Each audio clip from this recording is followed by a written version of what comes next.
Salve, salve! Sejam todos bem-vindos ao canal do professor Alex Nina. Hoje nós vamos falar do teto de gastos públicos das despesas primárias, então chamado novo regime fiscal da União. Tá bom? Então trago nessa aula aqui, nessa unidade de orçamento, o que se tem de mais recente, tirando parte da pandemia, ok? Porque da pandemia ainda está acontecendo muita coisa em relação ao orçamento. Mas o que se tinha de mais recente, pelo menos antes da pandemia, em relação aos gastos públicos. Você teve uma mudança significativa com esse novo regime aqui da União. Na verdade, é a emenda constitucional 95 de 2016, que é a principal emenda constitucional do governo Michel Temer. Se você tivesse que, talvez os livros de história aí no futuro, fosse falar do período que o Temer ficou no governo, qual foi a coisa mais importante que ele fez? Foi a emenda constitucional 95 de 2016.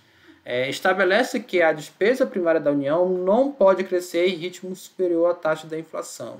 Então, a lei do teto dos gastos públicos, pelo período de 20 anos, então de 2017 a 2036. Isso aqui, a corrente de economistas keynesianos criticou bastante isso, porque é uma corrente da economia que acredita que o Estado deve investir para buscar um desenvolvimento econômico. Então, você ter um investimento alto do Estado seria algo positivo para a corrente keynesiana, desenvolvimentista ou neodesenvolvimentista. Né? É o caso neodesenvolvimentismo, o caso lá dos governos Lula e Dilma. Mas acabou vencendo a ala chamada liberal, neoliberal, né? Que você tem esse controle aqui dos gastos públicos. Então, o crescimento real, zero da despesa, o crescimento real é o crescimento corrigido pela inflação. Tá? Quando a gente não corrige pela inflação, é o crescimento nominal.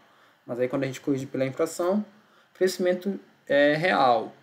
Porque há algum tempo atrás se falava que a poupança estava tendo um crescimento real negativo. Ou seja, você colocava o dinheiro na poupança, ele estava rendendo 3% ao ano e a inflação no Brasil era 4% ao ano. Os produtos estavam ficando aí, em média, 4% mais caro de um ano para outro e teu dinheiro na poupança estava rendendo só 3%. Então, nominalmente, você estava ganhando 3% em cima do que você investiu lá na poupança, mas quando você corrige pela inflação, você estava perdendo 1%. Matemática de padeiro, porque não é bem esse o cálculo, mas como se fosse assim. Então, pessoal, é importante você ter essa noção de crescimento real, inclusive para a administração pública, por conta dessa nova emenda constitucional. Os limites de cada ano correspondem ao limite do ano anterior, atualizados pelo IPCA, que é o Índice de Preço Amplo, de Preço ao Consumidor Amplo. Tá? Você tem outros índices inflacionários. No mercado imobiliário se utiliza o IGPM, e tem outros derivados do IPCA também. O próprio IPCA ele geralmente é decomposto em consumo, construção civil, que são os setores.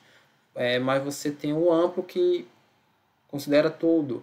Né? E dentro da própria economia tem críticas em relação ao IPCA, a metodologia que é adotado, enfim. Mas ainda é a principal referência quando a gente fala em inflação no Brasil. O valor global do limite está dividido em 15 órgãos. Então, exemplo, Câmara dos Deputados, Ministério da Educação, STF, etc. Cada órgão deve aproveitar seu limite individual para fazer pagamentos do ano, incluindo o resto a pagar dos anos anteriores. Então, não é só o orçamento todo que precisa ter esse teto de gastos. São 15 setores ou órgãos no caso aqui, né?